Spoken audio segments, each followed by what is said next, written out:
मित्रों, जन्म कुंडली में जब ये दोष बनता है तो तरक्की में बाधा आती है। आपने अब तक ग्रहों के बारे में मुझसे सुना, यही सुना होगा कि कोई खास ग्रह, खराब भाव में, दुष्ट ग्रह की संगति में या दुष्ट ग्रह से दृष्टि में आने से ही वो अशुभ प्रभाव देता है। लेकिन आज की चर्चा में मैं आपसे ये बताने का प्रयास करूंगा कि अशुभ ग्रह के अलावा अशुभ नक्षत्र, ग्रह अशुभ नक्षत्र में हो या होने पर भी उतना ही खराब प्रभाव देता है जितना कि खराब भाव में दुष्ट ग्रह की संगत होने पर। उदाहरण के लिए शुरुआत करता हूं मैं मूल दोष से। आपने सुना होगा कि बच्चा मूल में जन्म लिया है, मूल में जन्म लिया हुआ बच्चा परिवार के लिए कष्टकारी होता है। चंद्र दोष, ज्योतिष विज्ञान के अनुसार यदि जो जन्म कुंडली में चंद्रमा की स्थिति बुध के नक्षत्र में अर्थात अश्वलेषा, ज्येष्ठा या रेवती या फिर केतु के नक्षत्र में अश्वनी, मघा या मूल के नक्षत्र में हो तो ऐसी स्थिति में जन्म कुंडली में मूल दोष उत्पन्न होता है। इस दोष की वजह से जातक की माता को कष्ट, पिता को आर्थिक कष्ट, मामा के परिवार को गंभीर कष्ट आते हैं।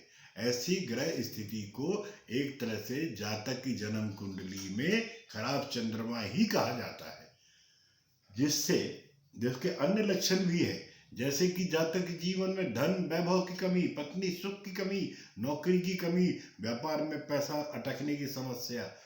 इस दोष के लिए शांति उपचार की बात करें तो ऐसे जातक को हर वर्ष जन्मदिन पर आने पर जन्मदिन के 28 दिन के अंदर जन्म कुंडली में चंद्रमा जिस नक्षत्र में हो वही दिन आने पर नक्षत्र दोष शांति पूजा पाठ कराएं।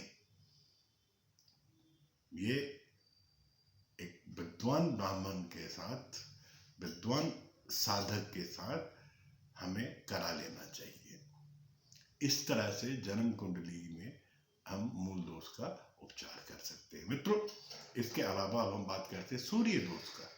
ज्योतिष शास्त्र के अनुसार यदि जन्म कुंडली में सूर्य की स्थिति शनि के नक्षत्र अर्थात पुष्प, अनुराधा, उत्तराभाद्र या फिर राहु के नक्षत्र आद्रा, स्वाति या शतभिषा में हो तो ऐसी जन्म कुंडली में सूर्य का दोष लग जाता है। इस दोष की वजह से जातक के पिता को स्वास्थ्य संबंधित प्रॉब्लम, समस्याएं, माता को आर्थिक कष्ट, जातक के ताऊ के परिवार में भी गंभीर कष्ट आते हैं। ऐसी ग्रह स्थिति को एक तरह से जातक की जन्म कुंडली में खराब सूर्य ही कहा जाता है, जिसके अन्य लक्षण भी हैं, जैसे जातक के जीवन में प्रतिष्ठा की कमी, अधिकारी वर्ग लोगों से नाराजगी, अचानक नौकरी व्यापार बंद होने की समस्या। इस दोष के लिए शांति उपचार की बात करें तो ऐसे जातक को हर वर्ष जन्मदिन के आने पर जन्मदिन के 28 दिन के अंदर जन्म कुंडली में सूर्य जिस नक्षत्र में हो उसी दिन वार आने पर नक्षत्र दोष शांति विद्वान ब्राह्मण से कहकर करवा लेनी चाहिए। अब हम बात करेंगे मित्रों अंगारक दोष का।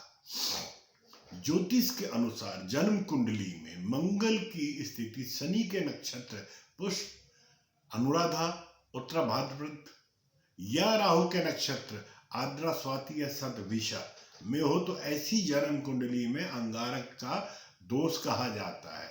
इस दोष की वजह से पिता पुत्र में विवाद, जातक को खुद को पुत्र की प्राप्ति में बाधा, भाई को आर्थिक कष्ट, चाचा को गंभीर कष्ट। ऐसी ग्रह स्थिति में एक तरह से जातक की जन्म कुंडली में खराब मंगल ही कहा जाता है। इसके अन्य लक्षण भी हैं, जैसे जातक के जीवन में कर्ज, रोग, शत्रुबाधा, जीवन में चोट, चोरी, दुर्घटना, का भय, पत्नी से विवाद की स्थिति, इस दोष की शांति उपचार की बात करें तो ऐसे जातक को हर वर्ष जन्म कुंडली में 28 दिन के भीतर मंगल जिस नक्षत्र में हो उस दिन आने पर नक्षत्र दोष शांति पूजा पंडित जी से करवा लेना चाहिए। अब हम बात करेंगे स्त्री दोष की। ज्योतिष शास्त्र में के अनुसार यदि जन्म कुंडली में शुक्र की स्थिति बुध के नक्षत्र अश्वलेषा, ज्येष्ठा, रेवती या केतु के नक्षत्र अश्वनी, मघा, मूल में हो तो ऐसी जन्म कुंडली स्त्री दोष कहा जाता है।